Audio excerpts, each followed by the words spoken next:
SwayamPrabha. Digital India. Educated India.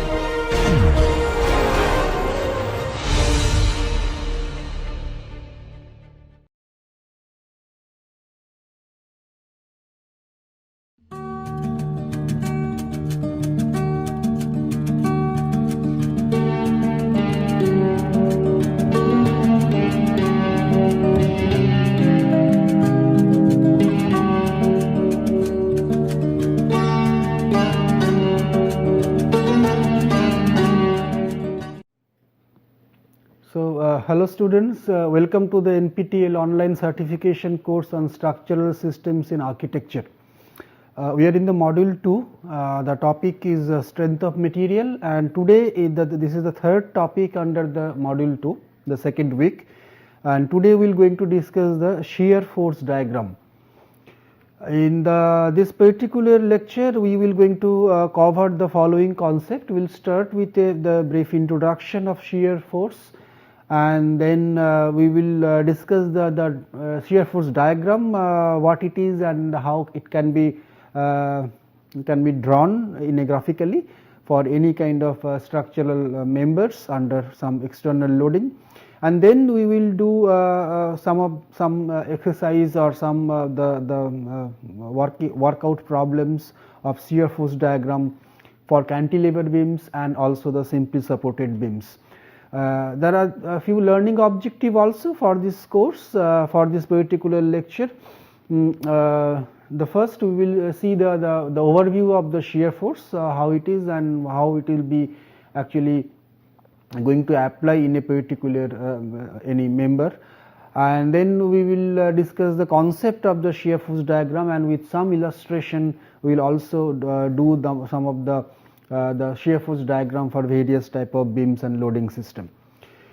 Now in the introduction what I want to say that any kind of a loading is a integral part of a structural the member, because the structural members are actually required to transmit the load of any load of the superstructure of a building. If you say it is a building, if you say it is a bridge, so the load of the vehicles, load of the pedestrian, whatever, and that will act as the external load on the particular structural element. It may be a column element, it may be a beam element, and that load will create some kind of the physical deformation in the body. That we have seen in the past two lectures, that some axial force will going to have something like a compression or maybe a extension. But this physical transformation of the body is purely based on some of the typical parameter like the loading type and the intensity. Definitely it will be. If loading type, I mean to say it is a moment kind of a loading, or maybe axial force, or a force which is applied directly perpendicular to the axis, or those kind of a thing. The geometry of the loading, that what are the distances, what are the length of this particular uniform distributed load, and what is the distance between the two consecutive load or so. The type of support and the orientation of the structural member, yes, as you know, it's behave differently. Finally the stresses and all these things will be different if the supports are different, and the orientation of the structure is also different. And last two are the sectional property of the element and the material property. The material property basically the Young modulus of elasticity, and the sectional property are some of cases are the area or the moment of inertia or sectional modulus. So those are we will discuss maybe in the third week, that how that will be applicable for to justify or to find out the various kind of stresses.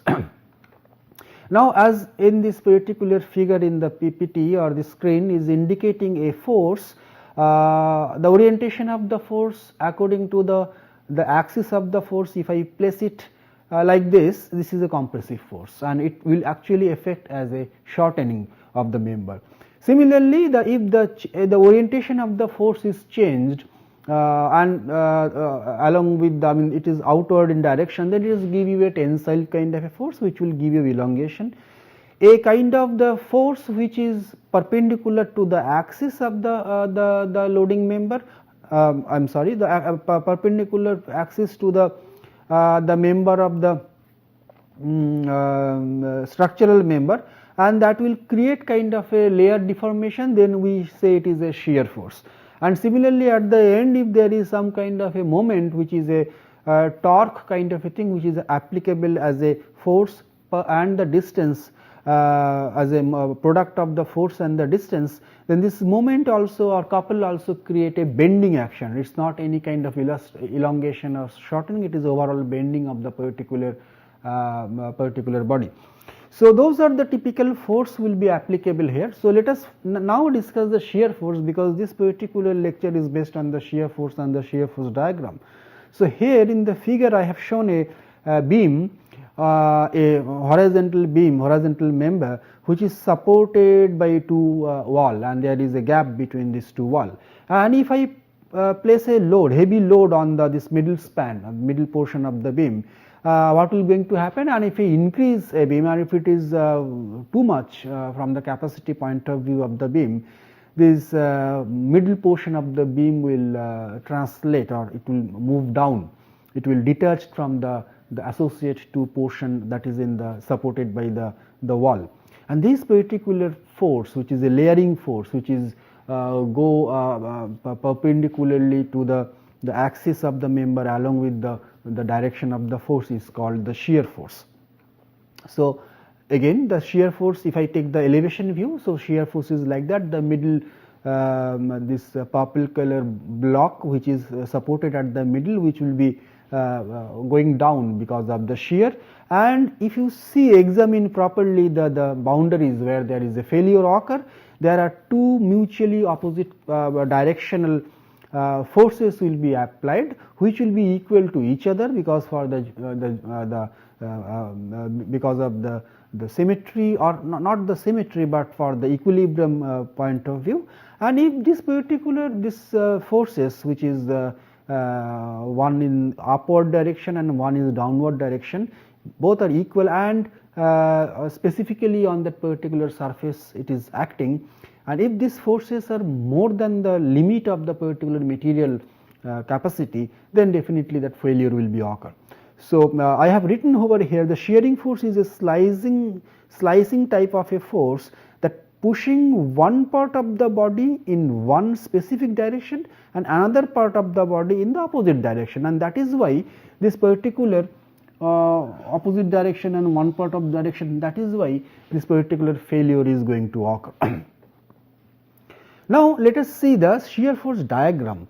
Now as you know, a beam or any member is experiencing lot of load. I mean, there are different type of load, different geometrical, different position of the load, and also there are some different type of the supports. This is the supports and this is the loads. And due to these various supports and various loads, in each and every cross section, this dotted line, black color dotted line I have shown in the figure, are the various cross sections. So each and every cross section you can find out what is this force experiencing as, and whenever you go from one point to the other, from left to right, the amount of forces will going to change because of this application of the load also. Okay. So from that point of view, we can have the various amount of or various plotting of the forces along the run of this particular member, and that is nothing but the shear force diagram. So let me explain first the sign convention of that. The sign convention is from the shear force diagram is that if left side is upward in a particular section, this again this black color dash dot line is the particular section I am talking about. Suppose let us say this is the section. In this particular section, if the suppose let me erase it all, and let me some in this particular section, if it is upward and if this is downward, then whatever the numerical value of the force comes, that will be act as a positive force, positive shear force. Very similarly, just the opposite, suppose in any particular section, in the left hand side it is downward and the right hand side it is upward. So whatever may be the magnitude of the forces comes by virtue of the arithmetic addition of all the forces from one side to the other, it will be negative. So you please remember these two sign convention, positive and negative. So upside I am sorry, the left side up is always going to be positive and left side down will be always going to be negative. So, how I will actually proceed for the shear force diagram? So, I have taken a beam and I have taken the two load, one is a little bit higher, the left load is 15 and another load is 5. I have not mentioned any distance over here, just to give you a basic fundamental of the shear force diagram. So, and as the total load is 20, so total to, the reaction also has to be 20. So, let us say the reactions in the right hand side it is 12, left hand side it is 12 and the right hand side it is 8. So, 12 plus 8 is also going to be 20. Now, it has 3 split, the beam is having actually 3 split because of the loading. So, the first split is this much, the second one is from 15 to 5 and the third one is 5 to the support. Okay. So, in this split first I will take the first one, that is when it is the section is in between 12 and 15. So, if I take a free body, so this is the in this free body this 12 kilonewton or 12 Newton load is applied at the up. So, definitely at this particular section 12 will be in the down. So, this is a positive kind of a sign convention. So, I will say that from this point onward till this point onward, till this point, I mean till this 15, a constant 12 shear force is there. Why constant? Because if you take this section it is 12 and 12, if you take this again a section it is again 12 and 12, there is no change because there is no load in between this 12 and 15. Now, what happened if I take another section which is the next zone, that is in between 15 and 5, then you see this is 12 and this is 15. So, arithmetically if you add up and take the sign that is downward, so it is 3 downward. So, here it is 3 downward. So, at this particular point it will be 3 upward, and as it is 3 upward, as I know this is a negative sign, I mean it is the left side down is negative. So, it goes -3 and this -3 will continue till this point because there is no such load after 15. So, it is -3 will be there. So, -3 will be there, and if I take the third section at this particular point, now my free body is like this is 12, this is 15 and this is 5. So, 15 plus 5 is 20 and this is 12 is -12, it is 8. So, here it will be 8. So, it is again going to be -8. So, let us see, and this is going to be -8. So, and finally, this will go and there is a 8 up. So, it will again merge over here. So, from this particular point onwards, I should say this goes like at here it is 15 up, sorry 12 up, there is no change. So, it goes straight. This 12 minus 15 is -3. So, goes down because this is -15, it goes down, and -3 is remain as -3 till this point because there is no load over here, and then again it gets a -5 downward. So, it is -3 minus 5 is -8. It goes straight like this, and again it is get a +8. So, it is again go to 0. So, it is starting here at 0 and ending here at 0. This fluctuation is based on this 12, 15, then again -5 and then again 8. So, that way we can easily remember how the shear force diagram is drawn. So, basically what happened in that, I have written the shear force diagram, that is called as a SFD, is represent the graphically the variation of the shear force in different cross sections over the length of the particular structural element, right, because in various sections of the structural element I have keep changing, keep finding the shear force, and I am adding up those arithmetically and plotted this particular graph or particular diagram also. So, let us see this particular beam also. This is a simply supported beam with a pointed load at the center. So, it is very easy because this will give you a reaction as P by 2 as you know, because it is a very similar case or symmetrical case. So, each reactions at this particular point will be P by 2 and P by 2, and at this particular section, if you take this section, this is p by 2 up and p by 2 down, so there is a positive p by 2. There is no change in between this p by 2 to the central p, so it will remain as p by 2 and it will go like this. But here, if you see at this particular point, if you see that this particular point there is a p force, so p by 2 and this p will give you minus p by 2 over here, this is minus p by 2 over here, and then again it followed till this point, and finally at this particular point it gets a p by 2 reaction up. So it will be comprises of two rectangles, one positive over here and one negative over here. The positive and negative is just because of the direction, the values are same. So I may say that in this particular beam thoroughly its beam is experiencing the same amount of shear force from the magnitude point of view, that is p by 2, and because of the directivity of the forces it is negative or positive.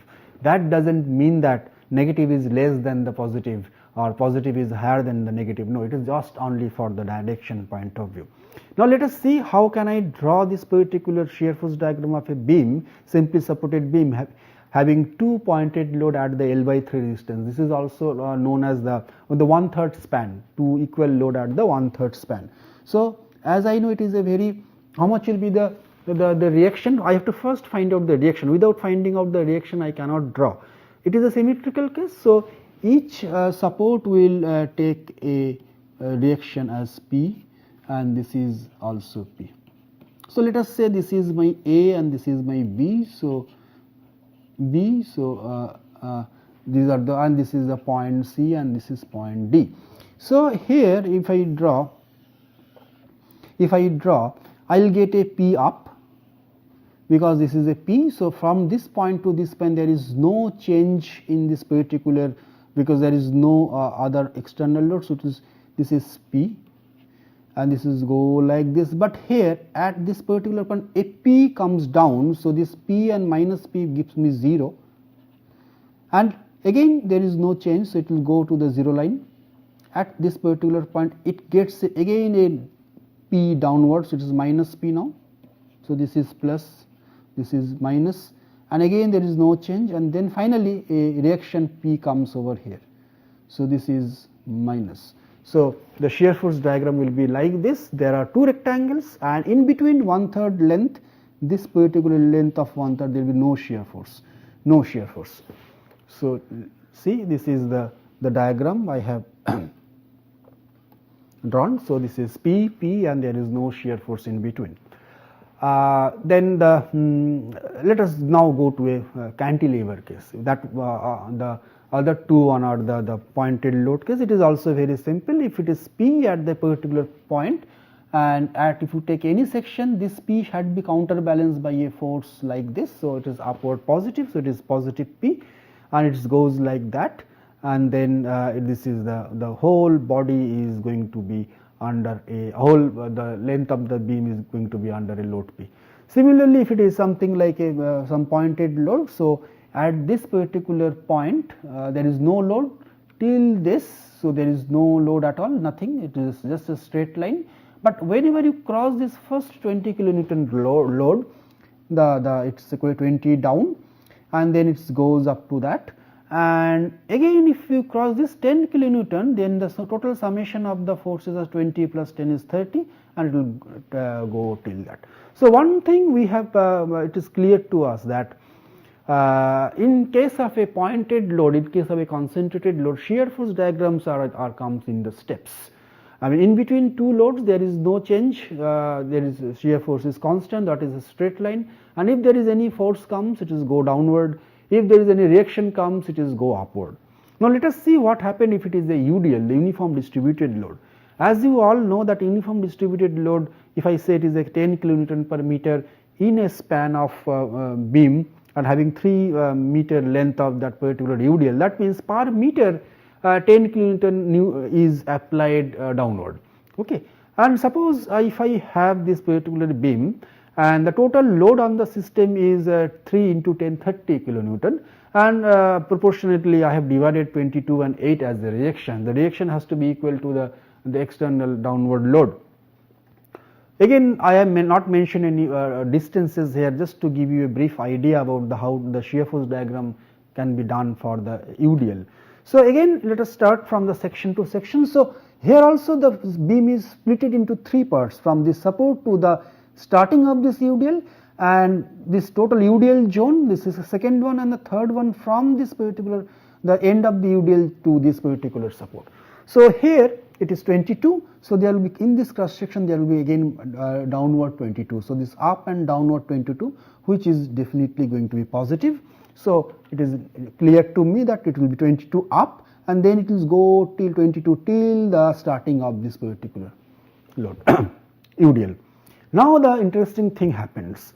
I am now crossing, I will now going to cross the UDL portion. So now I am maybe 1 meter 1 meter right side of the UDL.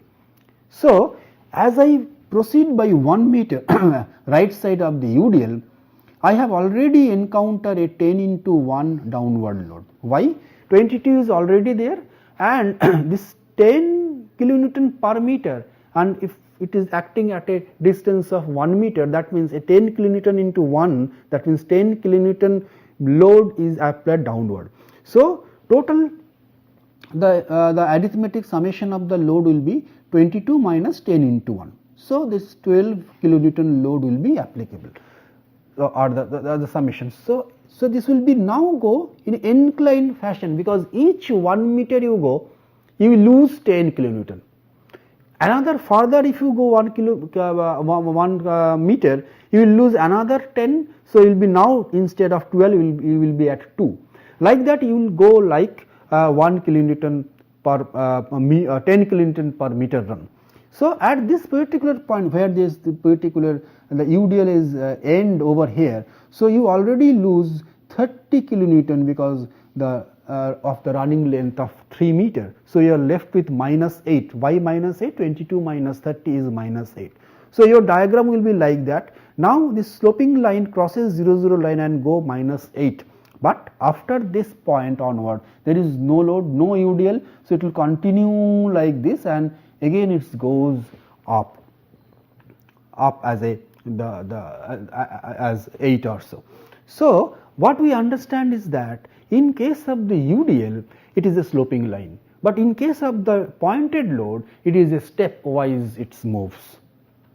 So in case of the simply supported beam also, you see this is if it is a simply supported beam, though, then if the total length is total UDL is W, that is W kilonewton per meter if I say, and if this is the length is the L, so the total weight, or the total weight has to be supported, is W into L, and the reaction will be WL by 2, and this also will be WL by 2 because this is symmetrical.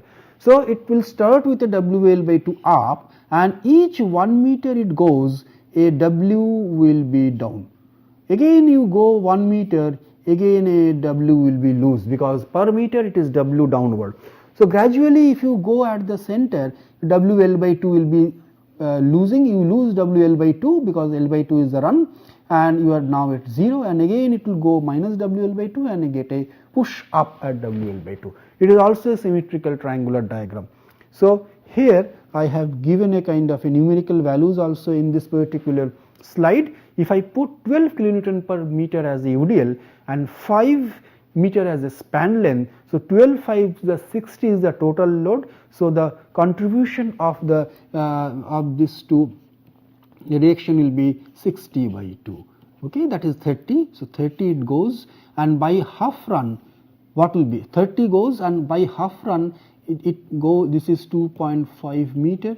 So 2.5 meter if you go, and 2.5 into 12 is will equal to your 30, so you will be coming at 0, and again it will be another 30 go down, and you will get a push up 30.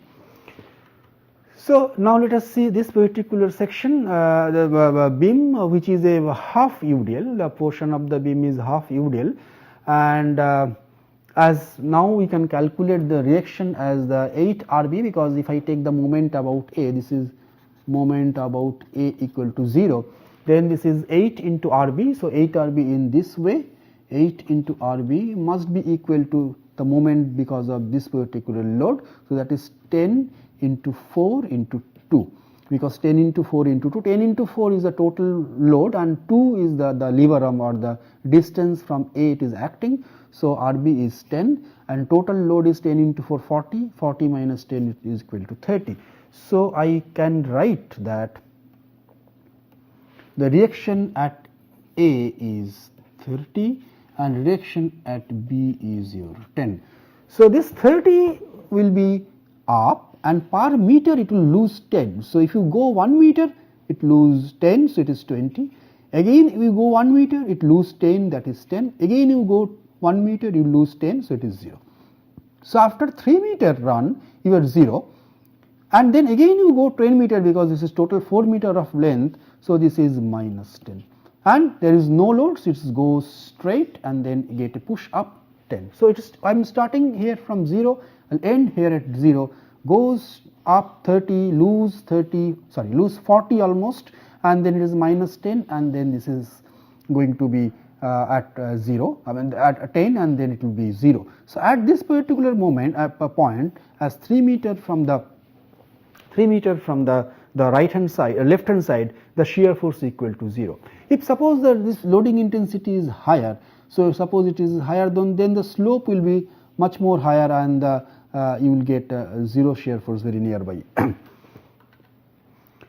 It is if it is a simply supported, instead of the simply supported beam, if it is a cantilever beam, it is also very simple, but it is also going with a sloping line or so. So, here if I discuss, if you take any section over here, so if this is the length and this is the x is the length, so at this particular point the loading will be the shear force at this particular point x will be W into x, right, because it is the intensity of the force is x kilonewton per meter into the length is x, and so it is a straight line equation of a straight line. So, when x equal to 0, that means here it is 0, when x equal to L, that means here it is W into L, and this is going increasing linearly increasing from point to other.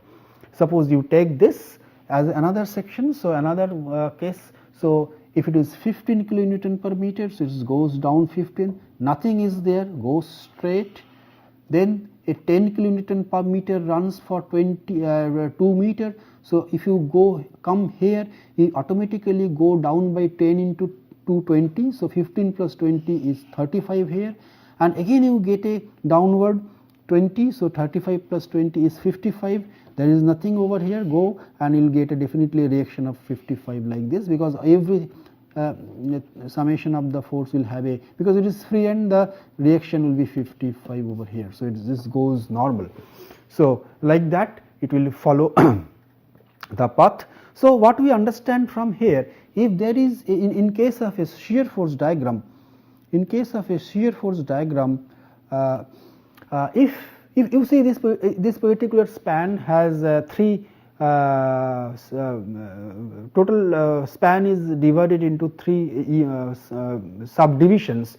In the first subdivision there is a pointed load as nothing and nothing. So, shear force diagram is a step down kind of a portion. You see this is a step down kind of a portion and this line is a straight horizontal line. When it is the second portion is UDL, this step it is not, it is inclined line, it is inclined line which goes down. So, this is because of the UDL. So, this portion, if you say this portion is the shear force due to the first, and this portion, this triangular portion is the shear force for the second, and if you go to the third, again there is nothing and there is a step up because of the load at this 20 kilonewton load.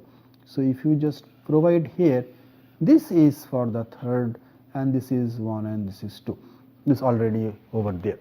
So, like that each portions has because of the change of the type of the load and it goes with the different type of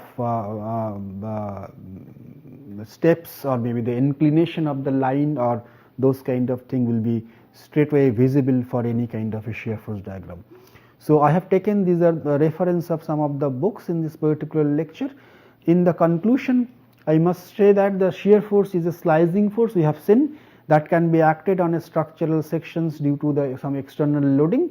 The graphical representation of this representation of the variation of the shear force over the whole length of the member is called the shear force diagram. And in the next chapter we will go to the strength of material in the same week, same topic, but we will go a bending moment diagram will be discussed in the next lecture. So, I have given having two homework for you. So, this is the first one where you have to draw the SFD for this cantilever beam. You see this SFD is also divided, the total span is 4 meter divided into two equal span. The first span, that is towards the free end, is having all the loads. So, it is actually having 4 kilonewton loads at the initiation of the UDL to the end of the UDL. In between there are 6 kilonewton per meter load. So, find out draw the shear force diagram for this cantilever. And the second problem is that I have given a simply supported beam. You have to draw the shear force diagram with 12 kilonewton load at the 1/3 distance, 3 meter, 3 meter, 3 meter. Again this beam is divided into 3 equal span. Span is divided into 3 equal portions instead, and you assume a UDL of intensity 6 kilonewton per meter as per the following locations. So, you have to thrice you have to draw. So, if the one is if the 6 kilonewton meter is placed on entire span, then what will be the shear force diagram? That is number 1. And number 2 is that only the central 3 meter portion. So, suppose if it is something like that, then what could be the shear force diagram. And the third one is the end 3 meter portion only, then no UDL in the central portion. So, suppose you have UDL in end 3 meter portions, then this is the third case, then what could be the shear force diagram. So, you will get 3 very interesting shear force diagram for these 3 cases. So, these are the homework for you for this particular lecture. Thank you very much.